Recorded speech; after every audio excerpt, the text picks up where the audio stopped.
Hello, good morning, and thank you for coming and joining me, keeping me company while I work in my shop here on this radio. And right off the bat, I was falling asleep last night, and these thoughts went through my head suddenly, and I don't know what to think anymore.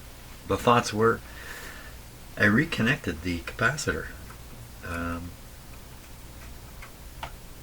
then I performed the final test on this transformer, finding it to be overheating. But I made this connection again. Or did I? I don't know. I got this weird memory of soldering this back on. It's not soldered. It's placed on. So I'm going to start by, as I should anyway, repeating the last test I did, trying to prove if this is overheating or not when there's essentially no load on it, at least no high voltage load on it. So I'm going to repeat that test after taking this off, because somehow I've got it in my head. I did the test with this sitting here reconnected again. I don't know what I did. I should make videos, and then I can watch the videos and I'd know what I've done. Hey, that's a good idea. Okay, so I'm going to get this ready for another heat run test on the transformer with almost no load on it. That's the idea. Okay, we're ready to go. Now I've separated the high voltage circuits in the radio from the power supply, so no high voltage power is going to, there's going to be no draw on the transformer from the high voltage system. I still have all the tubes pulled out, so there's no heater draw. What is left? Nothing. I don't think anything. There should be no way this thing gets warm under these circumstances. That's what I would say. Okay, and we're ready to start it up. I still have a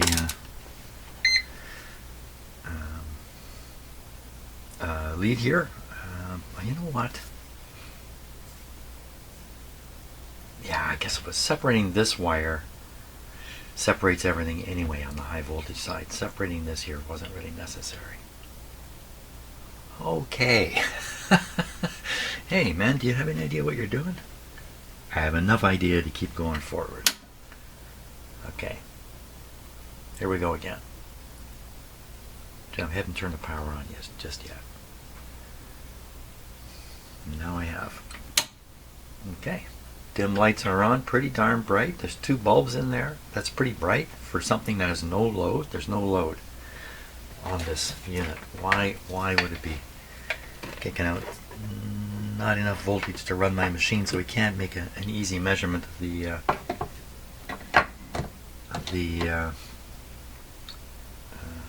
power drain. And okay, meter's connected. The light is just barely on. My meter's saying nothing over here. How come? Nothing at all. Let's get the heat run stuff going here. Oh, I've drained my battery. It left this plugged in and drained it. Ah. Okay, not too hot yet. Have to get another battery.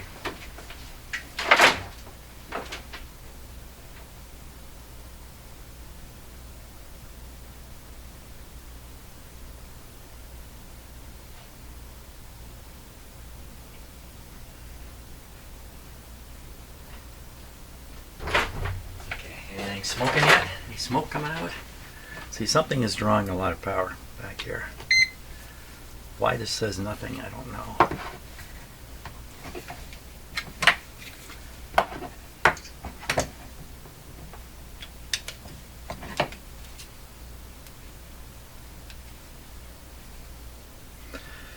It's already showing up. It's already at 42 degrees. That's the hot part. And I believe I've got no load on it.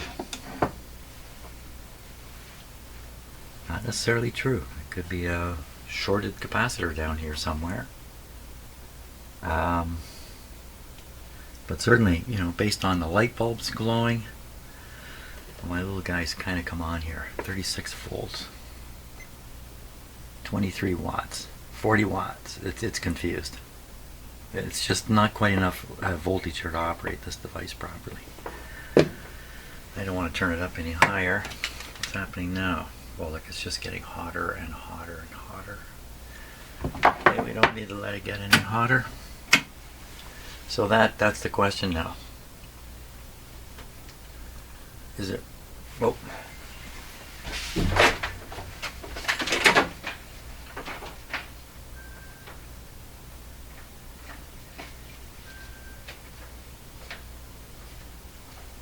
Hello. This is Jim speaking. This is Jim. It's Mitchell phoning.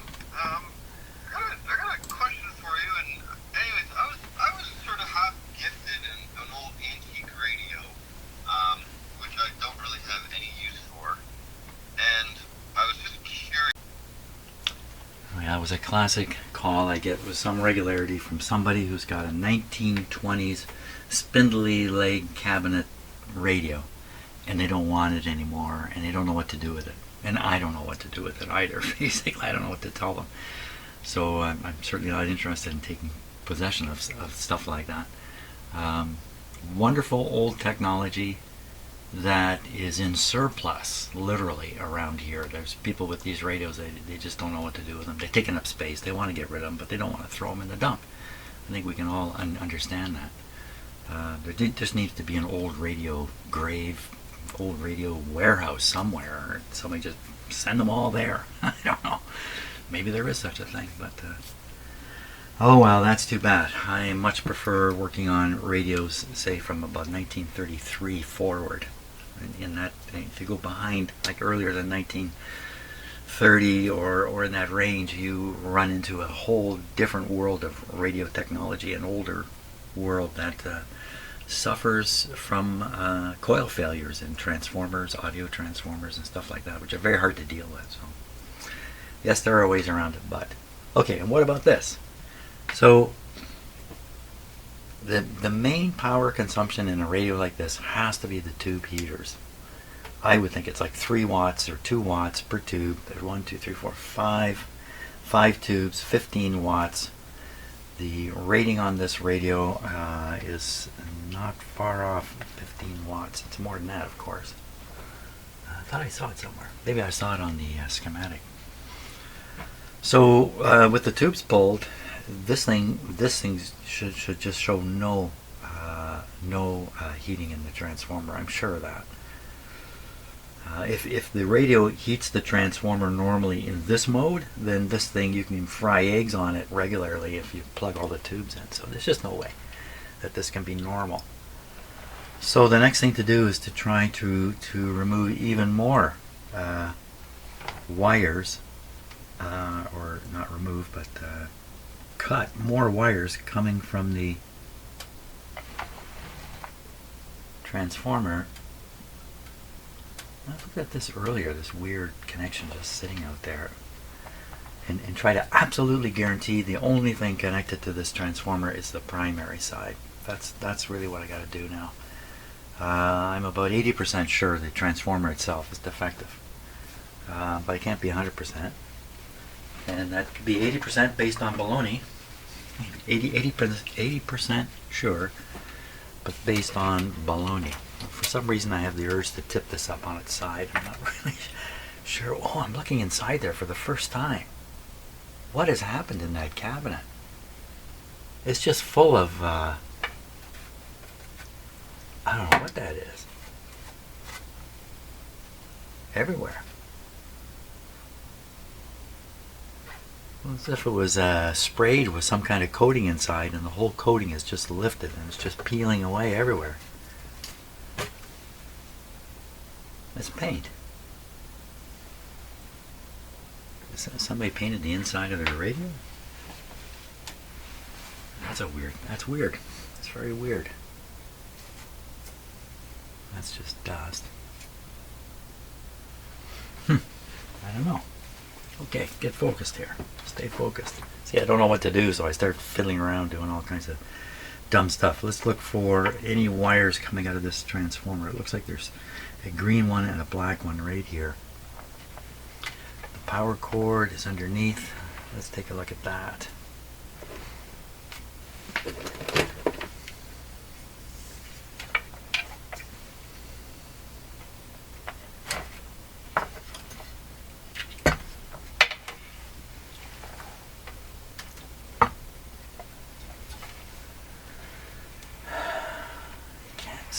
thing here. No, you can see any wires down in here. There's these guys. This is coming over to the off switch. So this will be the power. And then, so it's connected very closely to the where the power plug is. Going over through the switch and back. So this will be the primary leads in this brown hose here. It's a black and yellow. You can see a bit of yellow here.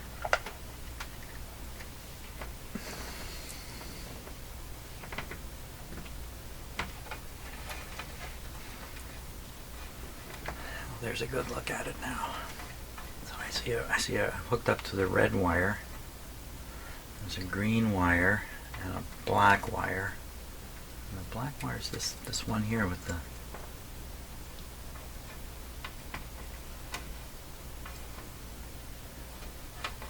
how are they getting to the power?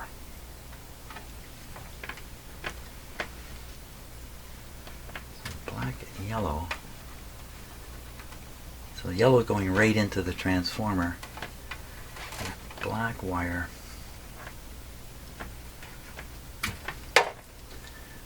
Black wire, I cannot.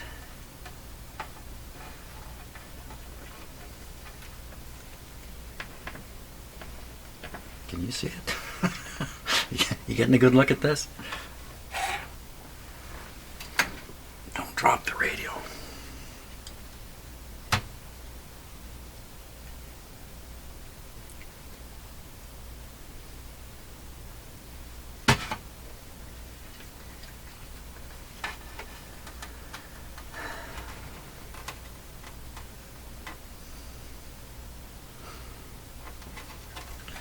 See how the transformer's held in. It's just these screws here where my thumb is. You can slide it out. So yellow wire and a black wire. I cannot spot the black wire.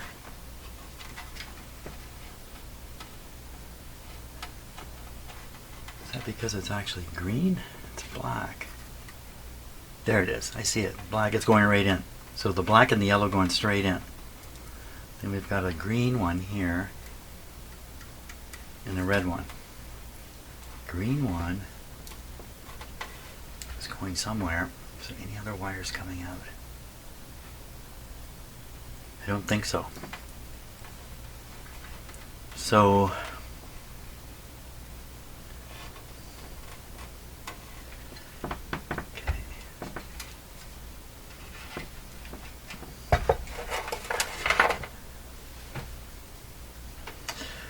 green one coming out into this little piece of tape here. For some reason I feel this is better upside down now.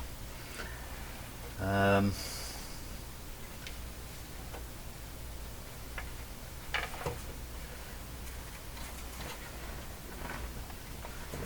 that just looks like it's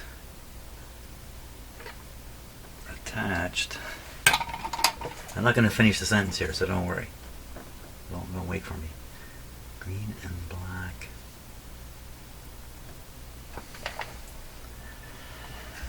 Well, I'm guessing the green wire is carrying the low voltage. And by the transformer, it comes with the leads sticking out. When they install it, they have a problem then of the what do you do with these wires? Now, normally they go to a terminal, and then other connections are made to it, or the terminal in this case would be right on the circuit board. So the wire from the transformer will right to the circuit board. But in this case, what they've done is the wires come out, and they've soldered it to other wires floating in space, and that's what this connection is, and this connection was also floating, which is very unusual. Manufacturers don't like to do that. And then we have this cut off black wire hanging here. The grounding wire I don't think has any bearing on this. So what should I do? I should separate this. and then think I've separated another feed going into the radio, and further proving the problem is the transformer itself. Is that what I should do? Because I've separated the orange one. Yeah, I don't know what else to do. I don't know what else. That's got to be the way to go. Let's take this tape off. Now, I personally don't have any hockey tape. I've got duct tape, but that's no good. You don't want to use duct tape. But this friction tape is very good stuff. Was it likely to have been put on in a factory? Who else would put it on? Somebody come along later. Why would somebody come along later and do this? Because this has been replaced once already. I think that's true. I don't know. Oh, this is really tough stuff to unpeel.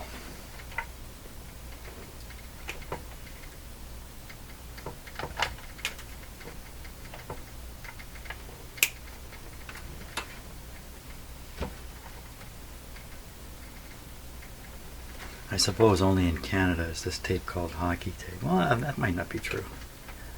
Canada's not the only hockey crazy country. Americans are pretty crazy about it. Russians crazy about hockey. And a few other countries I'm not thinking of right now. Well, I just babble on. This is bent over.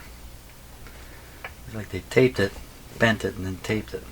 That's why I couldn't undo the tape.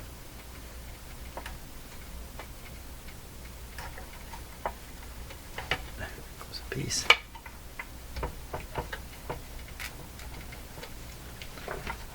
Ah, boy, if this transformer wasn't in rough shape beforehand, after I get this done, it will be. There we go. There's the connection. Soldered, of course. So we're going to want to separate this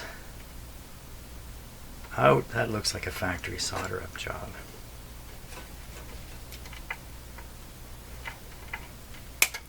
Say goodbye to that. Okay, now I believe either I've cut the primary wire going in without realizing it. I don't think so, because the primary wire seemed to be kind of encased, or there's no joint, no splice on it. Am I babbling too much? I'm not sure what I just did. This wire I just disconnected is connected to one lead of the oh, I was going to say speaker. No, that's a light bulb. Oh, that's it. That's perfect. That's got to be the supply wire. Excellent. Okay, so now I feel quite reassured.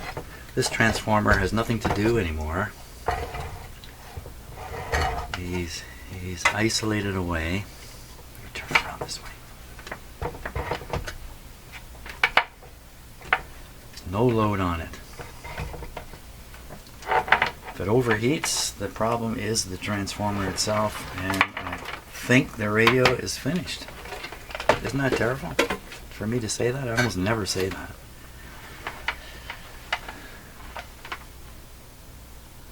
Okay. Now don't jump to conclusions here, Jim. I don't know that it isn't something else in the radio that has caused this.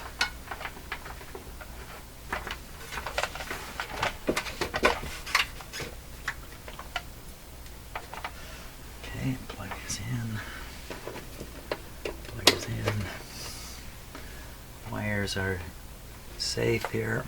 Not that.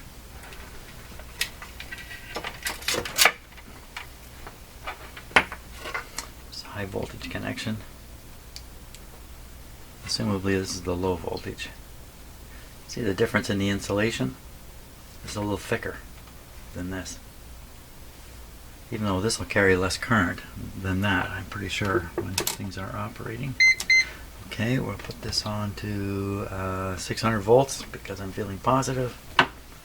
My viewer's still going. The transformer's cooled down to 24 degrees. That's just above room temperature here.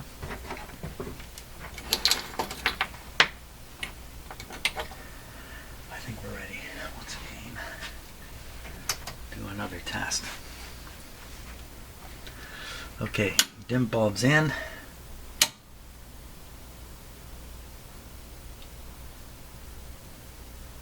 Oh, there's a big difference. The big difference is the dim bulbs did not come on. They did not come on. But I'm still reading 0 volts here. How come? Oh, this might be the reason. Still reading 0 volts. How come 0 volts? Is this not turned on? How do I know it's even turned on now? So there's 85 volts on the plug here. That's what this is dialed up to. So all the voltage is sitting. Now, if the transformer is normal and I just have the primary connected, that's fine. That's exactly what we would want. And no heating effect whatsoever in here. The wattage, 0 watts. I mean, so it's just sitting here. So if I connect these 2 green wires, everything gets going. What can I do there?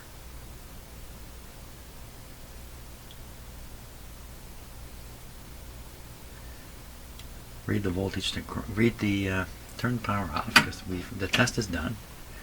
We know the result. The result is there's something on the circuit that is causing the short circuit.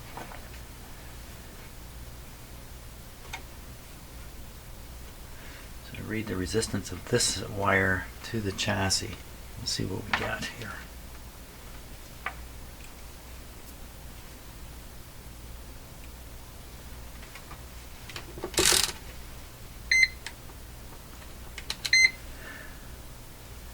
Zero. So assumably I've got this right. This is the low voltage output. It's feeding it towards the light. We've seen the light come on very, very dull. This guy is saying there's virtually no resistance to ground. But that's with the light bulb in. And if I take that light bulb out,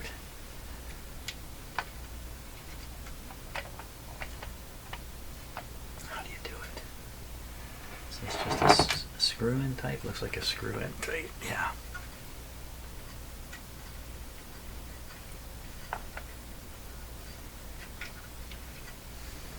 So that should change the reading slightly over here.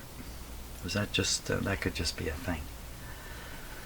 0.6 ohms with no tubes in. So we should look at the circuitry for the tube heaters and look for capacitor to ground to see if we can find such a thing. That sounds like a good idea, but coffee is, it's time for coffee. And my mouse has died again. Here we go.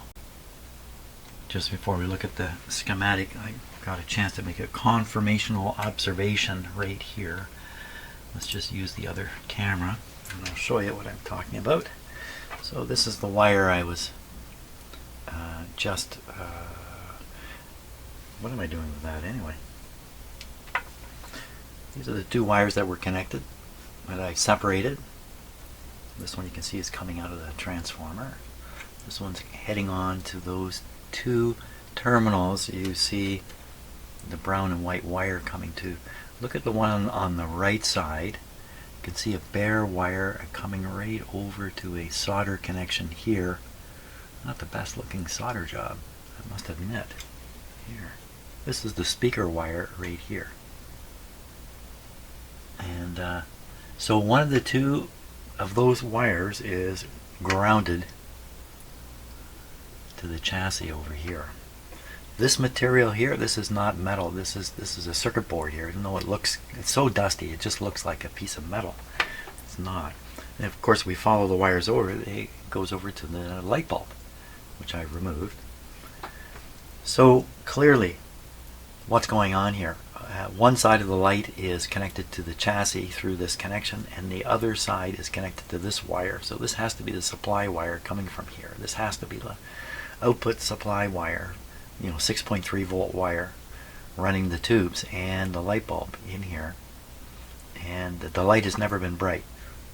So somewhere beyond here I'm going to be looking for some kind of short circuit. But the reason I'm showing you this is it's proof positive that what I thought was what is what I thought it what was. That's a little bit of a strained English there. Okay, so let's go and take a look at the circuit diagram here. Okay, so here we are down here. Okay, for the third time, I've got to go over this schematic. What's happened is the two previous times I went through this schematic, I failed to make a proper video of it. Okay, one more time. So we're looking at this transformer output here, 6.3 volts. There's the light bulb. There's the light bulb, and this leg is grounded. And this part is the part we need to look for something that could short to ground. Now, what could that be? It could be a capacitor. So we come up here, nothing. Okay, keep following it here. Come up here, we go through this coil, and presto, there's a capacitor right there, 302 going to ground. So if this capacitor were to short, it would explain everything. You know what? It wouldn't explain what's going on here, because you know, this resistor overheated, this diode, I found it shorted. Well, it's a totally different circuit. I mean, it's on a different part of the transformer. I don't get it. Okay, well, let's just carry on. Maybe there's two things went wrong in here. Maybe one thing went wrong, and my investigation found these others. I don't know. It's kind of weird. So anyway, one capacitor there, on the far side of a coil. Coil's going to have some resistance. Next tube, same thing here. No coil, but same arrangement. 2.2 nanofarad capacitor there. Let's keep following along through another coil. Up. Okay, so this is the FM tuner box here, which I do not want to go into. Go along here. There's no capacitor. Good. Go this way. Come up. We run into this thing, the anchor. Exactly what this is physically, I'm not sure. I don't think it's a regular capacitor, or it would be shown as a regular capacitor like this. It's shown like this because it's something special, but it's a capacitor. 2.2 nanofarads. I've looked up part 64. It's a capacitor.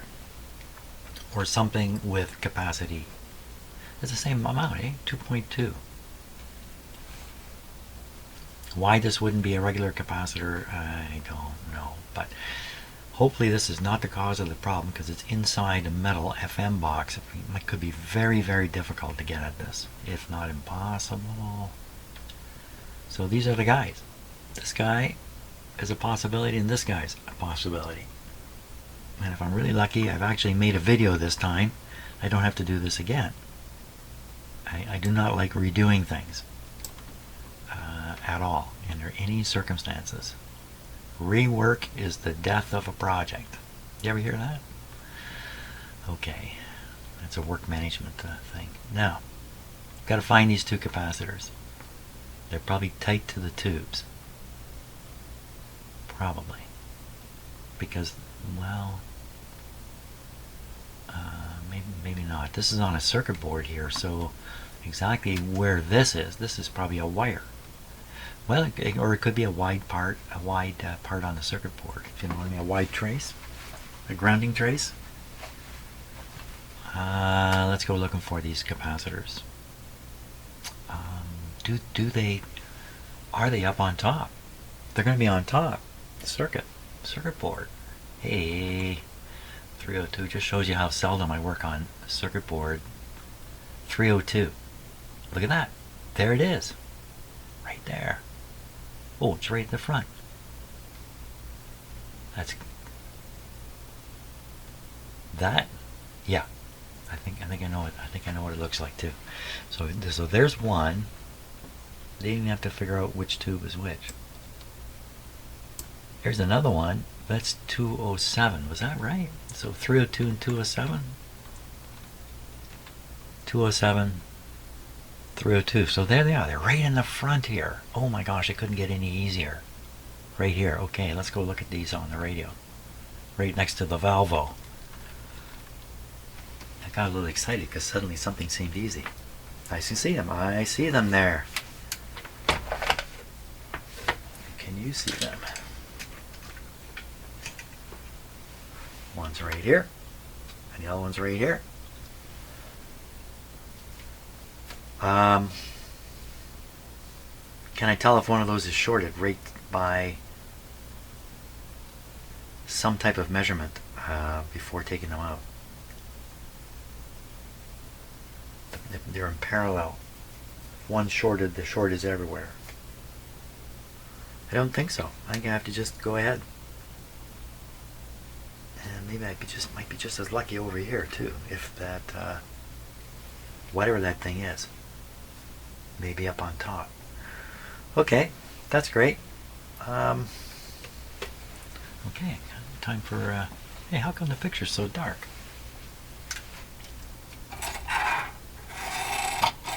My camera's dark. Let's try a little experiment. I'm going to reset it here. Reset. Still dark. Okay, you know what? Maybe it's this big green thing just blasting away at it. That's probably what it is. That's probably... Okay, never mind. Never mind. Okay, I'm curious about everything. Coffee time. Okay, here we go. Just before we start, a little piece fell out of this radio. And what did I do with it? Is it underneath here now? There it is. This just appeared on my bench. So it's a hard plastic material.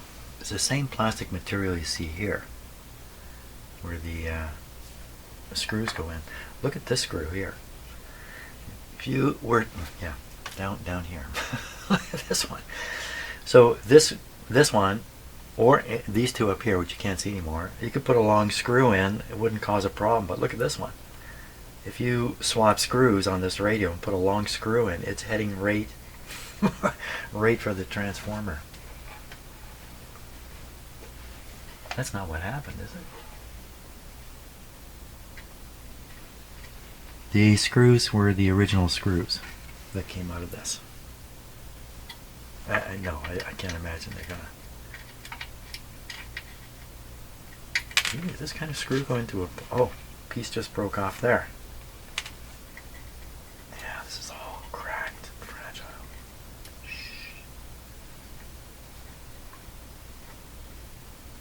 Boy, I had no idea you'd be screwing these into plastic fittings that are shot. Basically, they're suffering from end-of-life disease. Means they're falling apart. Okay, back to what I was doing now. So we have the capacitor here and the capacitor here. If we look at this one, it's this and these two terminals here. See if I can pull it out. Can I just pull it out? Not with a cold soldering iron, I can't.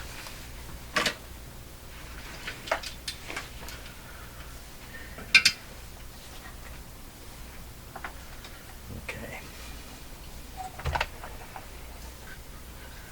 I'll pull the ground out first. See if this gets too hot for me to hold. I probably bent the lead over.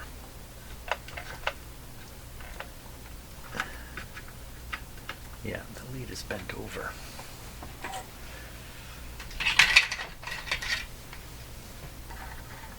don't think I can get in there with a knife.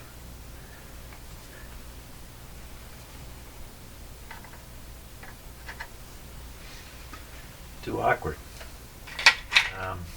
I could just, pry that capacitor out of there. Why not?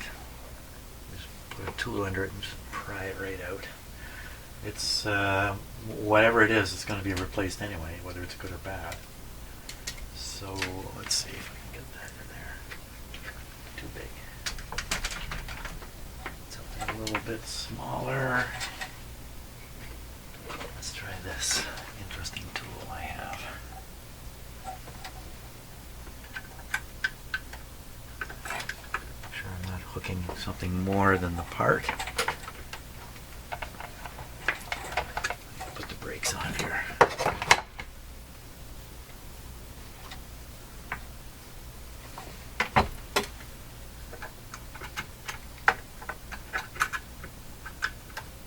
Okay.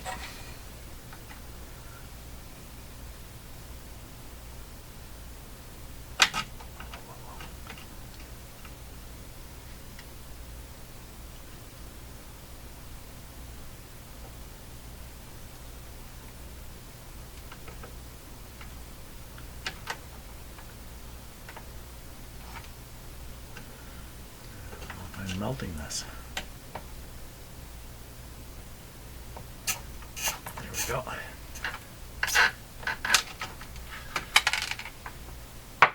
Well, I got it out all right. I broke it right off. Hey, it's a little warm. So we now have half a capacitor left up here, I would think. We just ripped it apart. Yeah. You see that? Well, that's easy to get out of there. And maybe this is actually the fact that it fractured and just came apart like that. Maybe that's a further indication that these are bad, or they have a reliability issue or something. Okay, so I'm going to grab this like so. How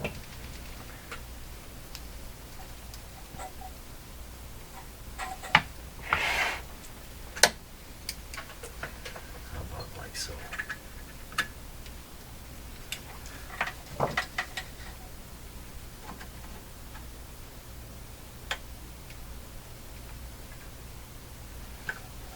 There it is.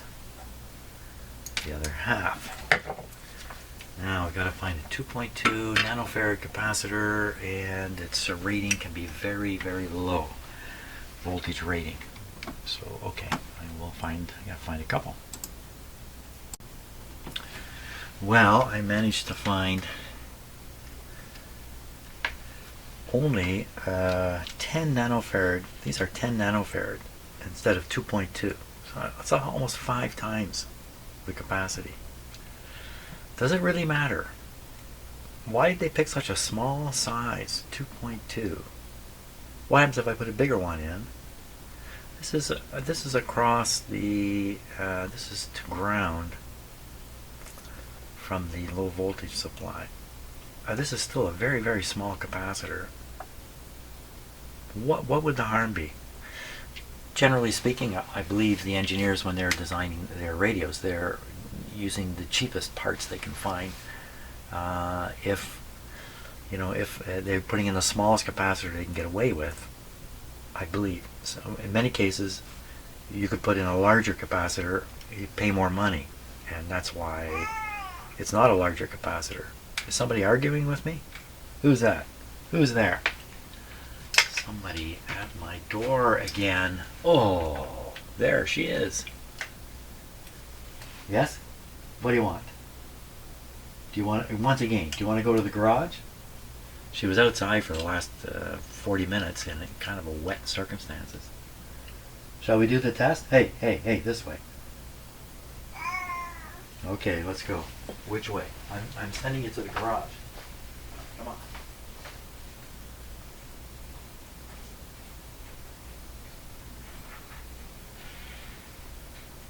Hurry along. Hurry along, big guy. Okay. Cat in the garage. She won't bother me now. Yeah. So back to this question. What about putting in capacitors that are 5 times the size of what was in there in this circumstance? All it's doing is grounding right near the tube. These are positioned physically close to the tube that they're and what are they trying to do anyway? Why have them? What are they for? Probably to ensure no extraneous signals are traveling on those wires.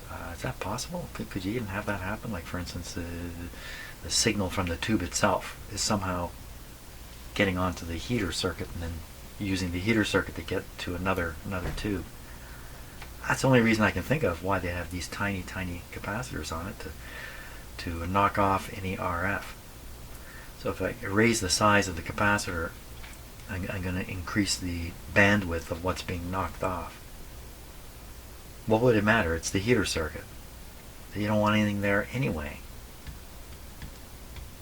It seems to me that it'd be just fine putting those in.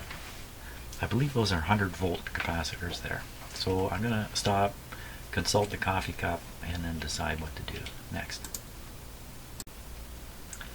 So my decision is to install these, and we'll suffer the consequences, which I don't think there'll be any.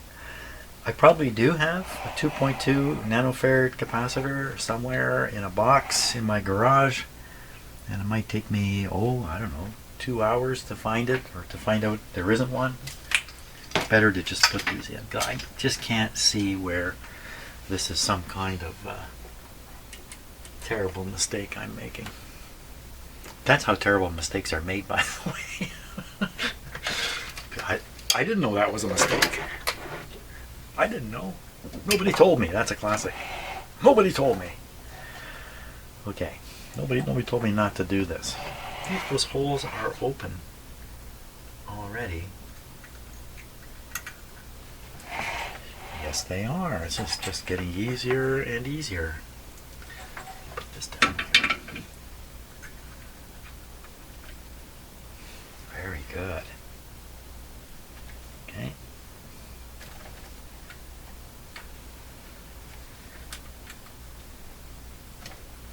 Very good. Gee, I could test it. I could do this one and then test the circuit. We'll know if it was this one or not, but it doesn't really matter.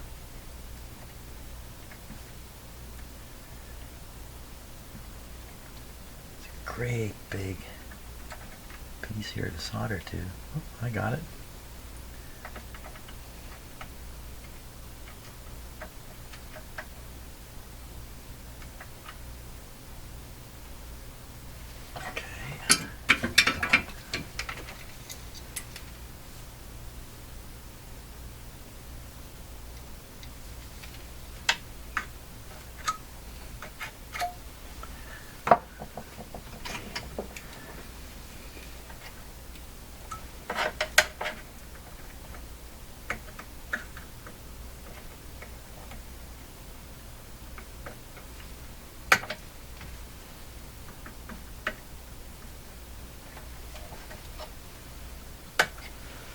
One done. An ohmmeter would do it. An ohmmeter test.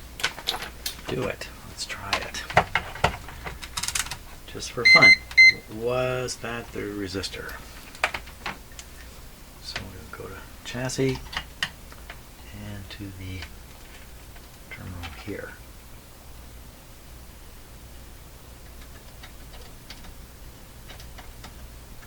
Well, that's a good sign, isn't it? It's open. Isn't that what we're looking for? Let me double check this. Yeah? Just checking my meter. So if I ground it, I get a 0. If I ground it here, let's put the 60,000 ohms. Well, I think we got it. I think that was it. Don't know. Don't know until we do a full test. Sure looks that way. Look at this. Okay, now the other one, should I do it? I think I should. I should just go ahead and do it. It's pretty easy. It's right here. And if its brother went, maybe it's ready to go too. This one would look like here, which you can't see particularly well. Once again, which one is it? This one and this one. Okay, let's try it. Get my yank it out tool here.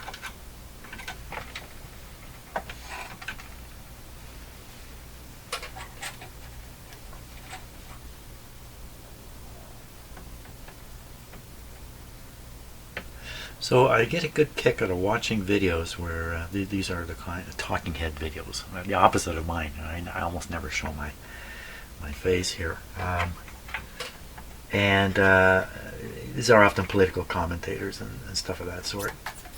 And they love having these gigantic microphones half covering their faces now. In fact, I watched one the other day. I had to laugh. The person doing it was actually looking around their microphone because it was so much in the way. This is not coming out at all. And I mean, they're nice microphones, there's no doubt about it, but I thought the whole idea was you keep the microphone out of sight.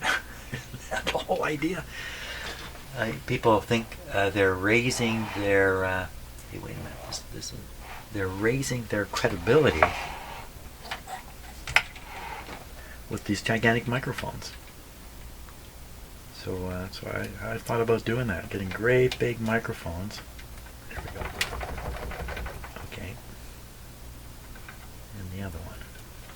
This is going to come out intact. I think I've knocked the trace off here. Come on. So close. I'm going to have to pull it out, and it's probably going to ruin it.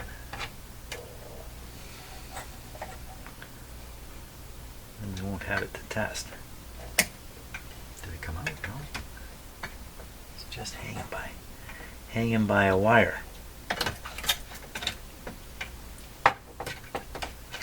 Losing my grip. Yeah, losing my grip. The only way you can lose your grip is you have to think you had the grip. You had a grip in the first place. Come on. Jeepers creepers. There we are. I got it. But it looks to be a little roughed up. Let's see. No, that's not bad. Let's give it the ohm-meter. No. We'll put it on the better tester. This will tell us everything. It's one of the cheapest instruments I have in my shop and one of the most powerful. It's this little tester. It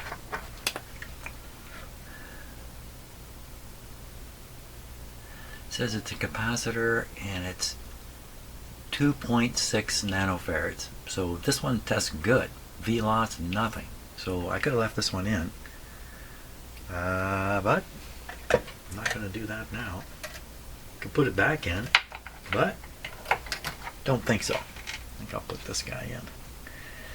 Okay, I'll get that done and then we'll be ready to test the radio.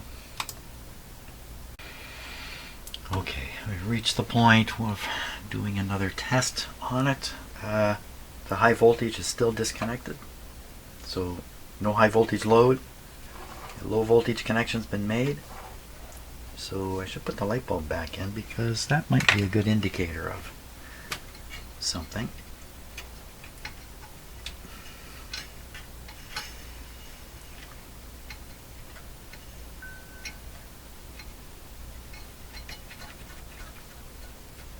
Did you hear my watch just ding at me?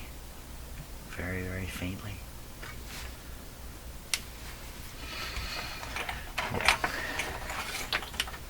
Okay, all tubes out. The only load on this transformer is, again, should be nothing. Shorted capacitor maybe here taken out. There's the two new ones. They are soldered in good. So the effect of this should be those lights should not come on. Those lights should not come on. In fact, I'm even going to reduce it here to just one light. That might come on, even with no load. Are we all set? And it's switched on. I think we're all set here. Let's watch for the light. The light has come on unexpectedly. I wouldn't think that should come on.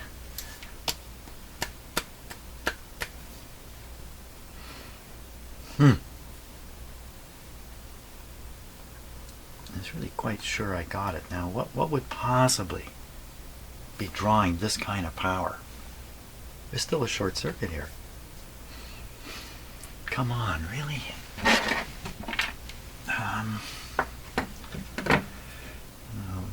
The light bulb is restricting the current flow quite a bit, so we might not be able to see any heat effect here.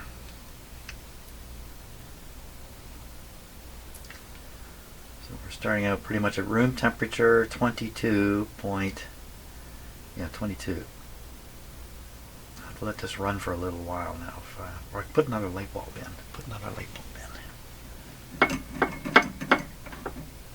Wow, those are bright. This won't take long.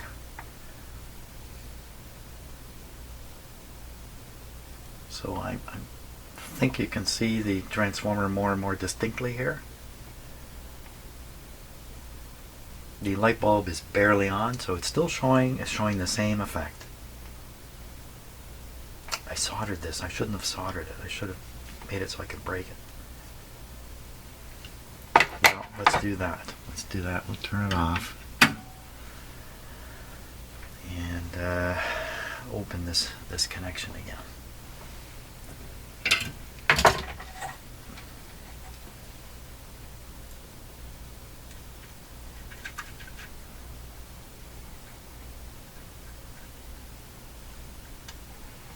Twisted it too good. There. There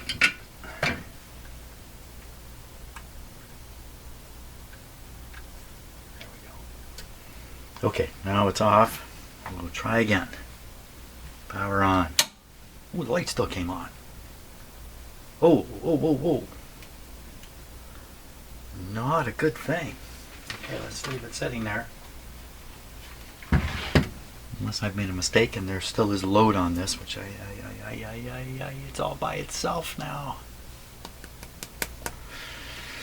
Okay, no glow on the light because there's no power going there at all. There's nothing going there. See, there's nothing really going anywhere anymore. And the output here, oh, I have to turn the meter on.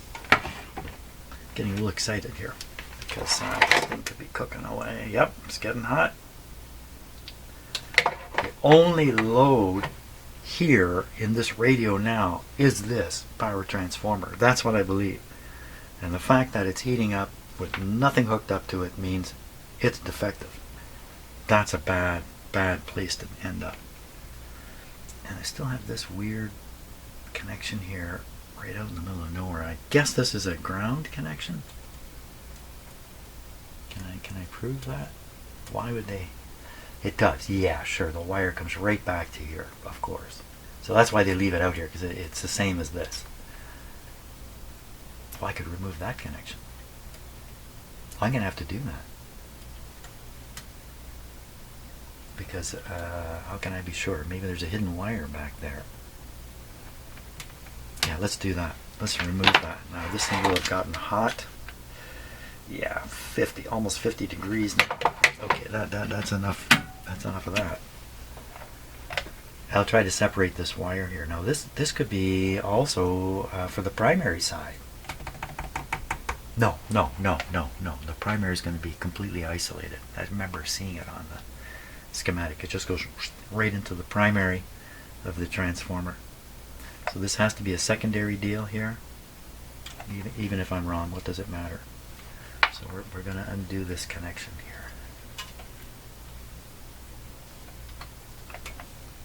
It's another airborne connection. Pliers, please.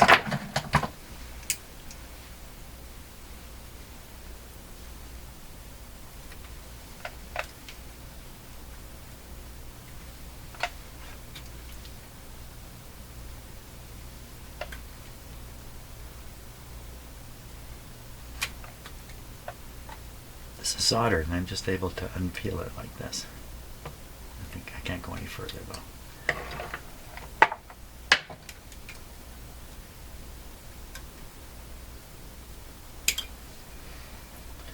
Okay, now what?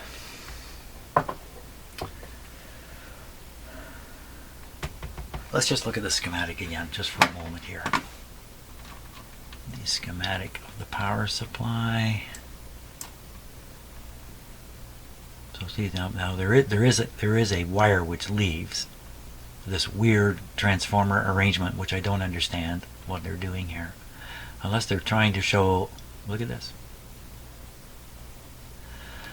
So if this is the ground I just lifted, that wouldn't stop this from being energized in the primary, but it's going to stop it from pumping any current anywhere else into the radio.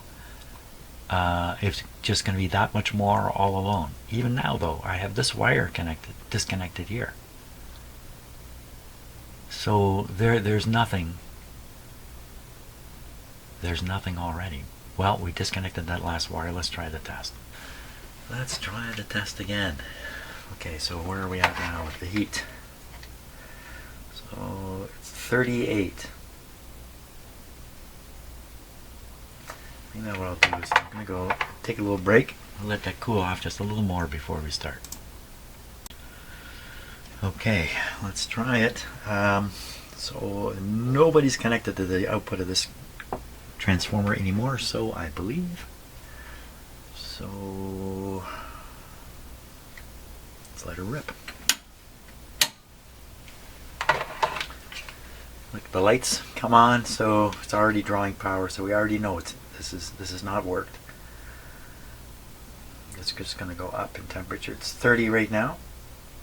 So you might be able to read the big white number here, but I'm actually reading a smaller red number here, which shows the highest temperature on the screen. I don't have to try to aim this thing. It's going up. By aim it, I mean there's a white plus right in the middle of the screen. And so anything that goes under the white plus shows up here as the temperature. So you can be very selective at what it is you're analyzing. And the hot temperature, there's a red plus sign. Maybe you can see it right there. It follows the highest temperature point on the screen. So you get the highest temperature, and then the lowest temperature is right here, 18 degrees. So now we're up to 40. So I mean, it's going up. And there's no surprise in that. Look at the dim light bulbs. There's nothing dim about them. So at this point, the only conclusion I can come to right now is the transformer has a short in it.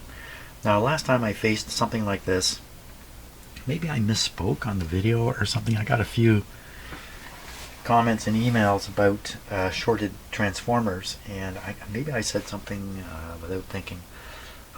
What can happen here is, say on the secondary windings, two windings can short together and produce basically a single winding, or maybe 2 or 3 turns between the short. And so you have this secondary circuit in the transformer now that's shorted right out. It'd be the same as shorting these wires out here. And then this winding inside the transformer is going to get hot. It's 1 turn, 2 turns, or 3 turns. If it's 1 turn shorted, then the turns ratio of the transformer becomes really unfavorable, because you're going to have, I don't know, 500 turns in the primary, or I don't know how many there are, something like that, and 1 turn in the secondary. That's a 500 to 1, and so that's a lot of current can be pumped through that single shorted turn. Something like that is going on in this transformer, I believe, at this point. The only next stage would be to actually remove the transformer physically from the radio, have it sitting isolated on my bench, and run tests on it. I don't want to do that. What I'm going to do is take a very careful observation that there's no other wires coming out of this transformer, and you can join me for that, because I'm going to use this camera to do it after I drink some more coffee. Yeah, I really need coffee. Well, I think this is really a last-ditch effort here. The schematic is pretty clear that there's 2 outputs from this transformer, and one is the high voltage and the other is the 6.3. Both those I clearly have disconnected. And if we look, there's nothing. Those wires you see in the background, they're hooked up to those resistors. They have nothing to do with this coil. So there's nothing over the top. The connections are all here at the front. You can see the red one come out and end, and the green one and the black one too come out. The white one you see there and beside it there's a black one. Those are the primary leads going in. Now, is by any wild chance, is the burn mark visible? Can I just see it and go, hey, there it is? I have a turn there that seems to be a little upset. But the chance is very, very low that the fault is on the surface. I guess I would counter that by saying, well, if the surface is exposed and people can injure it, like I could injure it, but I haven't. What's back there? Towards the back there, I see some shiny stuff. I'm sure it's nothing. Let me just poke it away here.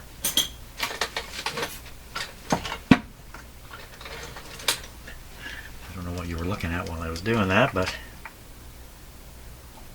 we're going to try and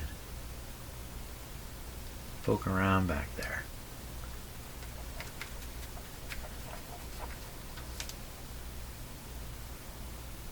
Gone now.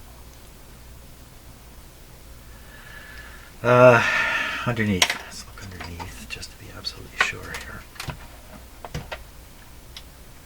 See, there's just nothing coming out at all. So,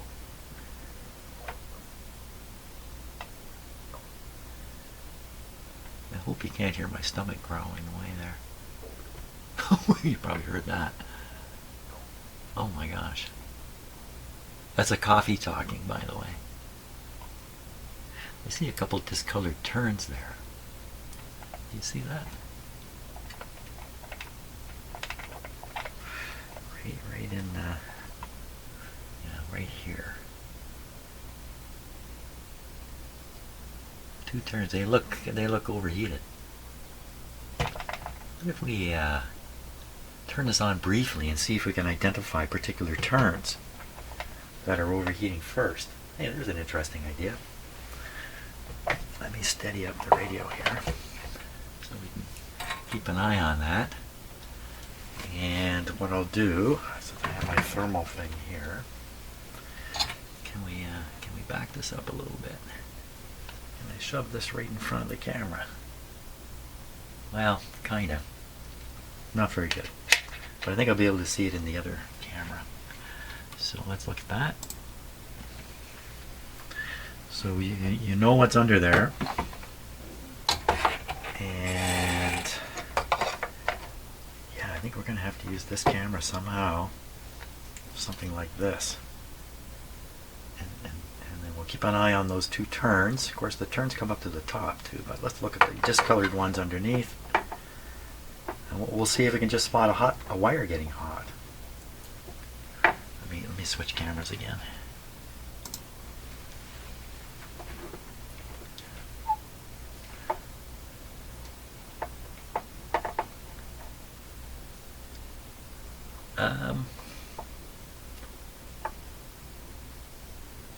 I think that's going to work like that. Okay, let me set this up so it's all stable and works. What's going on in my computer here? Jeepers creepers. What's happening?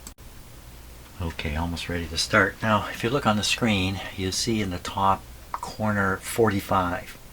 So that's marking a temperature setting for the way the colors come up here. If I set that number lower, then a lower temperature will produce a red result. 45 is fairly high, so I'm going to set that lower. Let me select it, and then we'll go down steps. Oh, that's up. Down in steps of 5. 35. That should probably do it. Now, is this really aimed at the... so I'm sticking my finger in there. How come I can't see it? Is my finger exactly room temperature?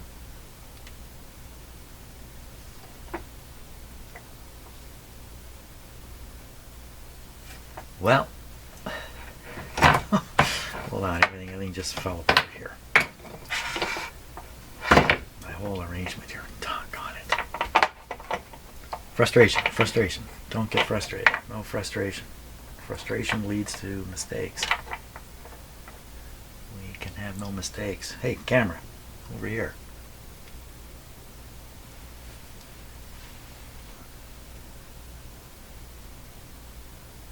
Huh. Okay, maybe my finger was just too cold to even see it. I'm sticking my finger in front of that again. Still not showing up. How come? What's going on? Okay, I gotta know for sure that this thing is working. So an easy way, I'm just gonna turn on my soldering iron, stick the soldering iron in front of it. I just turned it on, so there. Well, oh yeah, okay. So no doubt. Wow, it really gets hot fast. Okay, we're ready. Yep, we're looking right at the windings. Okay, so I'm going to plug in the radio and then I'm going to turn it on. We're all set. Just doing the safety look. Yes. Here we go. What happens? Lights are on. You see a particular turn heating up? All that pulsing, that I believe is airflow. Oh, you can see it warming up, the green part. You can read the maximum temperature there, 28, 29. And we're looking right where the turns would be. See, it's just generally heating.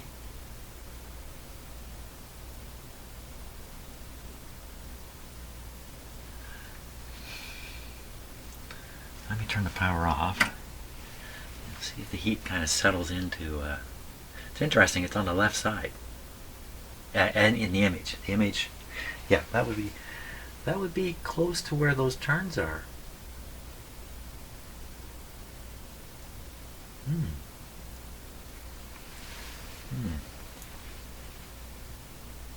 So the heat is still building, even though the power's off. So the heat is coming from deep inside, I believe. You know, is this going to lead to some kind of solution here? I don't think so. The solution here is a new transformer, and I think this guy's met his end. No, I can't imagine taking this apart. I mean, look, it's got screws and nuts holding it all together. We could really disassemble this transformer, but it's nothing I've ever done before, and I'm not very hopeful on success. Power off. Can I actually feel the heat in here? It's kind of hard. My pad of my finger is not very good at feeling heat. I can't tell any difference there. Back of my finger's better, but I can't get it in there. Well, I think at this point I would have to declare this radio pooched, and it's finished. I think that's where I'm going to stop this video right now, and it's going to be up to the owner to what's he going to do? Can't do anything. Well, I'm going to report to him that I think his radio is finished, which is really too bad. Okay, you know, from a hobby point of view, you could carry on with this for a long time yet, but that's not quite what I'm doing. I'm not quite hobbying these things. I really am trying to get through a bunch of these radios. So, oh boy, I think that's the end of the road for this one, though. I just can't imagine that. Here, have a look at my back. I can't imagine that a solution is around the corner here. Yeah, that's too bad. I don't like condemning a radio. I feel very uncomfortable about it, but that's where it stands right now. Condemned. Well, thanks a lot for watching. A bit of a long journey to get here. I did everything I could to discover something other than the transformer was defective. That's the approach I took, because the last thing I want to do is declare the transformer defective, but that's where we are. So thanks a lot for watching the series here. Not sure if this guy's going to appear back on my bench eventually, but for now it's going off. Tomorrow there'll be another radio here. Oh, too bad. Have a good day. See ya.